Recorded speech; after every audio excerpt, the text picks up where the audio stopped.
ನಮಸ್ಕಾರ. ನೀವು ನೋಡ್ತಾ ಇದ್ದೀರಾ ಮಾಹಿತಿ ಕೇಂದ್ರ ಯೂಟ್ಯೂಬ್ ಚಾನೆಲ್. 15 ವರ್ಷ ಹಳೆಯ ವಾಹನಗಳಿಗೆ 5 ಹೊಸ ರೂಲ್ಸ್ ಜಾರಿಯಾಗಿದೆ.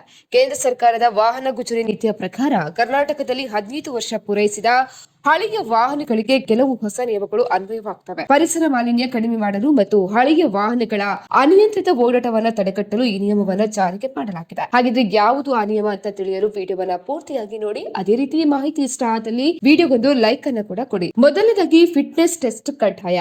15 ವರ್ಷ ತುಂಬಿದ ಎಲ್ಲಾ ಖಾಸಗಿ ವಾಹನ ಮಾಲೀಕರು ತಮ್ಮ ವಾಹನವನ್ನ ಪ್ರಾದೇಶಿಕ ಸಾರಿಗೆ ಪ್ರಾಧಿಕಾರ ಅಂದ್ರೆ ಆರ್ಟಿಒದಲ್ಲಿ ಕಡ್ಡಾಯವಾಗಿ ಫಿಟ್ನೆಸ್ ಪರೀಕ್ಷೆಗೆ ಒಳಪಡಿಸಬೇಕು. ಈ ಪರೀಕ್ಷೆಯಲ್ಲಿ ಉತ್ತೀರ್ಣರಾದರೆ ಮಾತ್ರ ವಾಹನದ ನೋಂದಣಿ ಪ್ರಮಾಣ ಪತ್ರ ಅಂದ್ರೆ ಆರ್ಸಿ ಇನ್ನು 5 ವರ್ಷಗಳವರೆಗೆ ನವೀಕರಣಗೊಳ್ತವೆ. ಒಂದು ವೇಳೆ ಪರೀಕ್ಷೆಯಲ್ಲಿ ವಿಫಲವಾದ್ರೆ ವಾಹನವನ್ನ ಗುಜರಿಗೆ ಹಾಕಬೇಕಾದಂತಹ ಪರಿಸ್ಥಿತಿ ಬರಬಹುದು. ಎರಡನೇದಾಗಿ ಸರ್ಕಾರಿ ವಾಹನಗಳಿಗೆ ಸ್ಕ್ರಾಪ್ ಕಡ್ಡಾಯ. ಕರ್ನಾಟಕದಲ್ಲಿ 15 ವರ್ಷ ಪೂರೈಸಿದ ಎಲ್ಲಾ ಸರ್ಕಾರಿ ಮತ್ತು ಸಾರ್ವಜನಿಕ ವಲಯದ ಉದ್ಯಮಗಳ ವಾಹನಗಳನ್ನ ಕಡ್ಡಾಯವಾಗಿ ಸ್ಕ್ರಾಪ್ ಮಾಡಬೇಕು.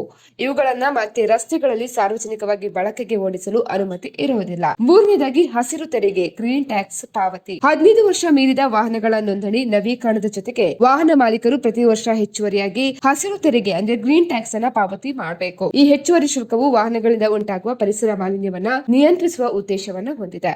ಅದೇ ರೀತಿ ಹೊಸ ವಾಹನ ಖರೀದಿಗೆ ತೆರಿಗೆ ರಿಯಾಯಿತಿ ಇರಲಿದೆ. ಹಳೆಯ 15 ವರ್ಷದ ವಾಹನವನ್ನ ಸ್ಕ್ರಾಪ್ ಮಾಡಿದ ನಂತರ ಹೊಸ ವಾಹನ ಖರೀದಿ ಮಾಡುವವರಿಗೆ ಮೋಟಾರ್ ವಾಹನ ತೆರಿಗೆಯಲ್ಲಿ ರಿಯಾಯಿತಿ ದೊರೆಯುತ್ತವೆ. ಹಾಗಾಗಿ ಖಾಸಗಿ ವಾಹನಗಳಿಗೆ 25% ಮತ್ತೆ ವಾಣಿಜ್ಯ ವಾಹನಗಳಿಗೆ 15% ತೆರಿಗೆ ರಿಯಾಯಿತಿ ಕೂಡ ಲಭ್ಯವಿದೆ. ಅದೇ ರೀತಿ ಅಧಿಕೃತ ಸ್ಕ್ರಾಪಿಂಗ್ ಕೇಂದ್ರಗಳಲ್ಲೇ ಮಾತ್ರ ಮಾಡಬೇಕು. ಅಂದ್ರೆ ವಾಹನಗಳನ್ನ ಗುಜರಿಗೆ ಹಾಕಲು ಕೇವಲ ಸರ್ಕಾರದಿಂದ ಅನುಮತಿ ಪಡೆದ ನೋಂದಾಯಿತ ವಾಹನ ಸ್ಕ್ರಾಪಿಂಗ್ ಸೌಲಭ್ಯ ಆ ನಿಯಂತ್ರಿತ ಕೇಂದ್ರಗಳಲ್ಲಿ ಸ್ಕ್ರಾಪ್ ಅನ್ನ ಮಾಡಬೇಕು.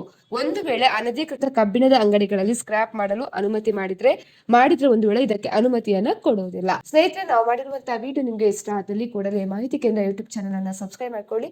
ಅದೇ ರೀತಿ ಮಾಹಿತಿ ಇಷ್ಟ ಆದಲ್ಲಿ ವಿಡಿಯೋಗೊಂದು ಲೈಕ್ ಅನ್ನ ಕೂಡ ಕೊಡಿ.